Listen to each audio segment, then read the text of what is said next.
Today on The Crypt, my special guest is actor and producer Doug Tait. Doug played Jason Vorhees in the climax of Freddy vs. Jason, and he also had roles in Star Trek and Land of the Lost, to name but a few. So thanks so much for joining me today, Doug. Thank you for having me, Rita. Well, I know you're really busy this week. You're heading off to Comic-Con. Have you done that big convention many times? Yes, I do it almost every year, and it's just a madhouse there. It's definitely something that anyone should visit once in their lifetime. It's quite a show, I have to say. Well, I know it's a dream of mine to get there someday, but living so far away, it's not so easy. Yeah, it makes it definitely harder to come out of the country for sure. It's hard enough to drive 3 hours to get there and deal with all the madness. So I understand that. And I'm sure you're quite big. Did you get to have a look around yourself much? Would you go to see panels yourself, or are you working the whole time? You know what, I always say, like mark things that I would like to see, or actually more to meet the people behind the panel. Yeah. But every time it seems like I just get so crazy that I never make it to that kind of stuff. And this year I have that show, The Quest, on ABC, so I'm going to be doing a lot of stuff with them, and that'll probably take up most of my time, and then the parties. Well, then, moving on from that, you're my third Jason Vorhees now I've had on the show. But you shared that role in Freddy vs. Jason with Ken Kirzinger. So could you talk about how that role came about and why there were two actors in the role? Yes, absolutely. Well, I auditioned for the role probably like 3 times. And then after the third time, I got a call from my agent saying that they're considering you. And, you know, I just couldn't believe it. You know, I was like 23, and it was just like amazing, because I was such a Robert Englund fan growing up, even more than Jason. So I was like, man, working with him, this is going to be unbelievable. So then I didn't hear anything for several weeks, and I was like, oh no, and they were checking, and then finally I heard Ken Kirzinger got it. And basically, I've done conventions with Ken. I really like the guy. He's a super nice guy.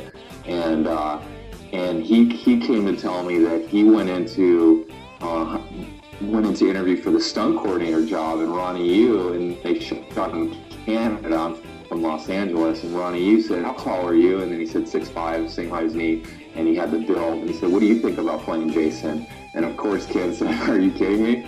That's amazing. So then, you know, that's how it happened with him. And then I said, oh gosh, that stinks, I didn't get it. But then, months and months later, I get a call saying, we're doing reshoots in LA, and we're interested in you playing Jason. And that's how it all came about. I was the second choice to do it, and I did the reshoots in Los Angeles, so I got to be a part of this amazing franchise. Kane Hodder, he'd established himself as everyone's favourite Jason, having played him in the previous 4 movies. Was there ever any worry about how the fans would take to a new Jason? I didn't worry about it, but I know that I heard, like, once I got it, you know, a lot of people are saying, oh, Kane's going to be pissed, he's so upset. And most of the anger went towards Ken, obviously, because, you know, he did the majority of the film. Yeah. I did get one of the most epic scenes in the movie, though, I have to say. All the fans tell me I got one of the best scenes, so I'm excited about that. But Ken got a lot of flack, which was kind of unfair.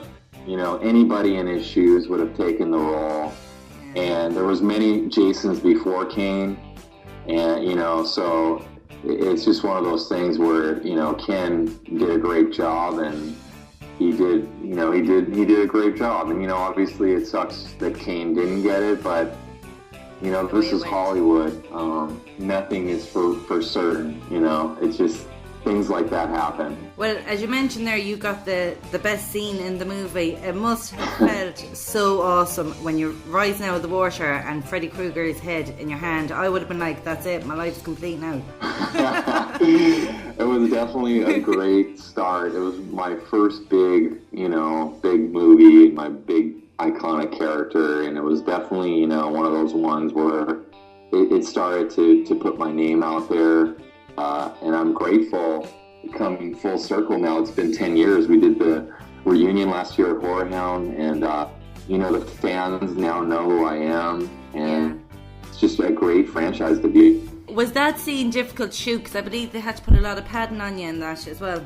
Yeah, you know what? Once, I have like a slim build. You know, I'm a basketball player, and you know, it was fine when the clothes were on me, but once I got wet, you know, when water hits clothes, I just became like a stick. So basically, what they had to do is they had to pad me up so that when the water hit the clothes, it still gave me that bulky look.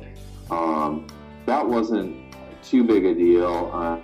I was dealing with a lot of other stuff. You know, I had one eye that was covered, which was, if you look at pictures I have some cool mask shots. There's like a bashed eye, bloodied eye, and that was stuck in the mask, so I couldn't see out of that eye. And then my other eye that I could see out of, they had a red contact to show like a bloody eye. And then Ronnie wanted me to be submerged under the water so that when I came up, the water was still. So I was underwater for like a minute. And I was holding the machete and then also holding Freddy's head. And then he wanted me to be like I'm walking on water, like I'm just walking. So I had to hold on to like a rope that they had tied under that kept me down. So I was dealing with all these different obstacles to try to get the effect, and it wasn't easy. And but at the end of the day, all I was thinking is, man, I'm playing Jason, and I have Freddy's head in my hand. So any kind of, I can't complain about any difficulty once you're doing something like that. Well, that's it. And then I believe you have a funny story about when you met with director Ronnie Yu, and he was showing you the movements he wanted for Jason. Yeah, I love telling the stories. It's just so funny. I did the Walking Dead convention a month ago, and I told the story in front of a crowd, and they were loving it. Anyways, when I did get the call to come in, Ronnie wanted to come in and show me the movement. And he basically got up and he started doing it, and he had he was limping. He was dragging his leg, and so I copied him, and he said, no, not like that. And I'm thinking, okay. And he did it again, and I'm like, all right, well, Jason, this is the end of the movie. Jason is pretty damaged. Okay, I get it. His leg is bashed. So I did it again the same way, and he said, no, not like that. And then he got a phone call, and he said, okay, just a moment, I have to take this. And he walked outside, and he dragged his leg outside. Basically, he had a dead leg that I was mimicking. So I said, oh my gosh, I'm totally mimicking the director's bad leg. That's it, I'm done. Yeah, they're not going to hire me. Oh, man, that was bad. Good story. And then, of course, you fell in love with playing monsters from an early age, playing classic movie monsters in high school. Now you're ranked number 3 in the top creature players in the world. What do you think it is about your creatures that's made you stand out from the rest? Well, it's all relevant. Whoever came up with the list, I appreciate that. Yeah. I'm sure there's others that could be better than me, But I appreciate that. I think that I'm a fan, and you did your research. I like that. Yeah. I definitely, from a young age, I just, it's just something that sometimes there's things that you're just good at naturally. And I've always been into Halloween, which I'm sure you are and your fans are. And I don't know if they even celebrate Halloween, but I know that when I've gone to other countries, the people that are into the stuff that I do, they still like Halloween, even though it's not celebrated in there. But it's always a thing where dressing up and scaring people. And then when I was young, I went to Universal Studios and I saw Frankenstein. I said, "Oh man, I'm going to do that when I turn 16." And I knew I was tall enough because I was already tall then, playing basketball. And as soon as I turned 16, I got the job at Universal playing Frankenstein, and I really felt like it was like a passion. It wasn't a job for me, and I did that for many years, and it kind of honed my skill at scaring people and getting into makeup and characters, and that's what led to other stuff. And it was just that love and that excitement of doing those things, it's just I just enjoy it. So when you enjoy something you do, you obviously you're not thinking about work, That's it. And I think that passion is what has made me. And then now I train for it, and I train in animal movement, and really, as an actor, also do my best to bring those characters to life. So you've been in so many shows then, from Sleepy Hollow to Grimm, Heroes, Sabrina the Teenage Witch. Which has been your favourite show to work on of all the shows you've been on, and why? I really love working on Sleepy Hollow, and I'm doing stuff on that show. It's really a cool show. But my ultimate favorite is my new show that's coming out July 31st, The Quest. I don't know if you guys are going to get it out there. I really hope you do. It looks awesome. It looks so good. Could you tell us a bit about it? Yeah, it's basically it's a hybrid reality / scripted show, and I get to play 3 characters in this world of Everrealm, which we shot in Vienna, Austria. I wish I could have gone to Ireland while I was there. I was actually thinking about it, but I had a very short time in doing it. But I play the lead villain, and basically these contestants come into this world, they get thrown in this world, they have no idea what's going to happen, and they have to battle creatures, and they come upon all these different things, and you get very real reactions.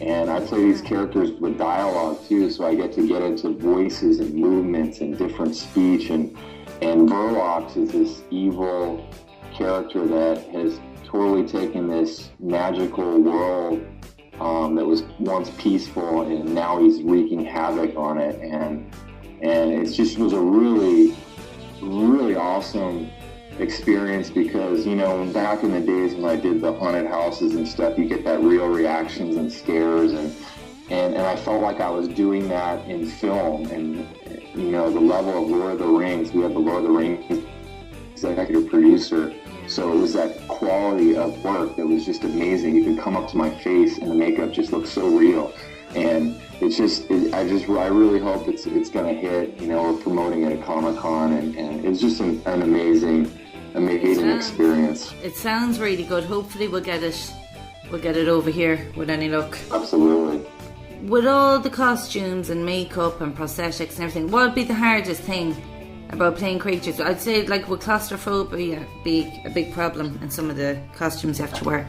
Yeah, absolutely. You know, there's certain things I've done that's animatronic, and that's always the hardest. You know, I really love the prosthetics and makeup, because although it's uncomfortable, it's not as heavy, and you can kind of act through it. In the animatronic heads, I play one in The Quest, where I play this ogre, and basically you're sealed into a thing that's heavy because of all the servos and mechanics in it, and you can't see well, you can't breathe well, and then you have the weight of the animatronics, and then you have the full suit that you're in.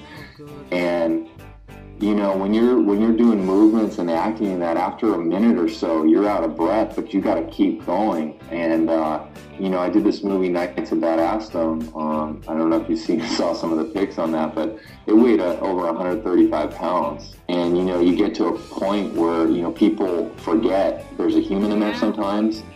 And when you get out of breath and you're doing a take or whatever, it takes 5 minutes to get out of it, so you can really get in your head and freak out. And I've gone there a couple of times, and I've had to really calm myself down, because you can't just pull it off. It's not a mask that you could just take off. You need people to help you, you know, because you have hands sometimes that, you know, you can't really grab stuff with. God, I think so it's awful. It's really something you have to train for. You got to really train hard for, and even then, you know, the mental toughness it takes, it's very exhausting. It almost scares me. It almost makes me nervous to think about sometimes some of the moments I've been in. I don't know if you saw my Godzilla commercial. I played Godzilla in the commercial that was tied in with the movie Godzilla. It was a Snickers commercial, and that thing weighed like 150 pounds. And oh my gosh, I was in it at times for 6 hours. It was not an easy task. Oh, not at all, because I know I'm terrible. Even just to have a Halloween mask on me, I start feeling like I can't breathe. Yeah. So I can't imagine now, as you said, being in a suit that has the mechanics and everything else. It must be a nightmare. So it is. So it's not as easy as it looks. No, you know, it looks beautiful, and, you know, on film and everything, but to actually get inside something like that, I would much prefer prosthetics over that any day. And a lot of people can't even handle that. So It's definitely, that's another thing, people like me and Derek Mears, who you had on, it's a skill, we're actors that are bringing these to life, but also there's a certain mental toughness and athleticness that I think that we have. Yeah, because he said that when he played Edward in Hansel and Gretel, he said that was so tough because the size it was. And the crazy thing about us is there was another character, another troll that I was going to play. And it was going to be me and him, and they ended up cutting it, and he did all the stuff. But yeah, he told me that was a nightmare, and I saw it. I mean, it's not easy. Not at all. And have you been offered a role in the sequel? Well, the same people that did Hansel and Gretel did The Quest. So right. I was up there with the owner, Mike Elzaldi at Spectrum Motion. They're amazing. And when I was up there, he said, they got to have another troll in the next one. Edward has to have a rival. And you know what? You might be on the next one. So we'll see what happens. He said that it's all basically, they're going to do 2, and it's all basically the actors' schedules. They just haven't been able to get the schedule. Jeremy Renner is so busy, and to get him and the other lead together, that's been the challenge on making that film happen again. Yeah, because I've been dying to see something about it. I absolutely loved it. That's one of the best 3D movies I've seen yet. Yeah, and you know what? The crazy thing about it is obviously you're into practical effects, and I'm sure your fans are. They fought. There was a producer in that film that fought to try to get rid of Edward. They wanted to go CGI with it. Oh, no way. Yeah. And that film would not have been the same if that wasn't practical. And the fans really connected to that. It wasn't a cartoon. It wasn't a video game. It was a real breathing character on film. And that really was a testament to practical effects. And, I love that. I love when that stuff happens, when, people connect to something because it actually is something living and breathing, amazing work. And that's the way it should be. Yeah, it's better and then when you're trying to figure out how they did something as well, do you know what I mean? Rather than just knowing it was just the computer, do you know? I know. The actual craftsmanship that went into building something like that and seeing the behind the scenes and how it worked and stuff, that's incredible. Now, another thing you've worked on, I've seen on your Facebook page, you've just finished a film called Hayvenhurst.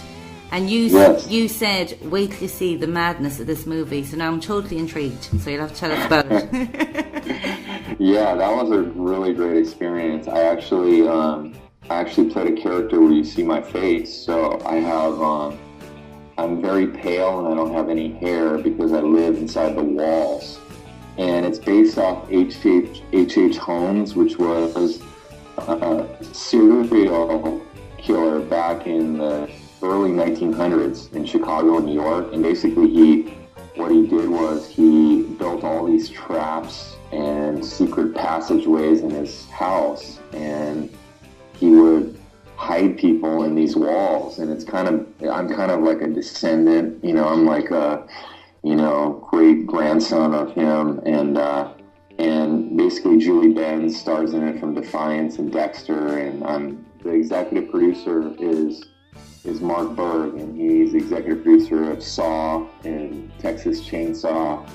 And basically they're building it as a franchise, and I'm the main guy. So I hope it's huge because it's an original character. The getup they have on me, I haven't been able to share. It was custom built leather with all these weird tools and things, and it was really cool. So we'll see what happens. You never know. And when should we get to see that, would you say? How long? I would definitely by next year. It'll take about a year. I finished it end of May. So I'd say by spring next year. So, you know what? This is another thing. I don't know if you looked it up on IMDb, but an amazing Irish actress plays my mother. Finola Flanagan. She was in The Others. Oh, I love that film. She is incredible in this movie. Oh my gosh, is she creepy. Yes, so there's an Irish connection there. Fantastic. Yeah. And then I wanted to ask you as well about Star Trek 2009, J.J. Abrams' Star Trek. There was an Academy Award there for the makeup of your character, the long-faced bar alien. Can you talk a bit about that experience? Because you've done a lot of press with the makeup artists on that, didn't you? Yeah, me and Barney Berman are friends, and he actually does Grimm. And I've done Grimm a couple times, and we work together on, there's another movie, Jack the Reaper, that I play the lead villain in with Tony Todd. It's on Netflix, and he did the makeup on that, which was very simple but creepy. Yeah. And, that was another, like, iconic character that kind of helped me in my career, after the Jason. It was one of those things where, actually, I started, once it started getting a buzz, people wanted to know, oh, who was that guy? Because he was nominated, and he did all the press. He was using my character, he chose that as the one to show. So I came with him to events and things. And through the Star Trek, it was funny because I hadn't done a convention before. People were like, wait a minute, you were a Jason too. And stuff that I never really thought, people would care much, because I didn't do the whole movie. But then all of a sudden, all these people came out of the woodworks from that, going, wait a minute, we need to get his autograph. We didn't know that was somebody else. And some people did know, and they said, oh, we were trying to meet you for years. And it was a really great experience. And a really great character to play, even though it was such a short amount of screen time. Who would you get the most when you're at the conventions? Who would you get most? Like, would you get the Trekkie fans or the Jason fans the most? I think I get the most is Jason. I've done more horror conventions, so maybe that's why, but there's just something about Jason. I mean, people... the character in Star Trek was really cool, but it's not like an iconic character. It's been around since the 80s, so I think that's why Jason holds a little more weight. So I have a whole table of pictures sometimes of some awesome characters, and then, everybody goes to the Jason, it seems like, which is cool. Yeah. I'm looking for that one, though, that's all just me, Eventually, I'll get it, and people will say, wow, you played that guy. I have some great stuff coming out, like that show and stuff, so hopefully that's one of them that hits. Excellent. Well, Doug, it's been such a pleasure talking to you, and thanks so much for taking the time out. Absolutely. Thank you for taking the time to have me on.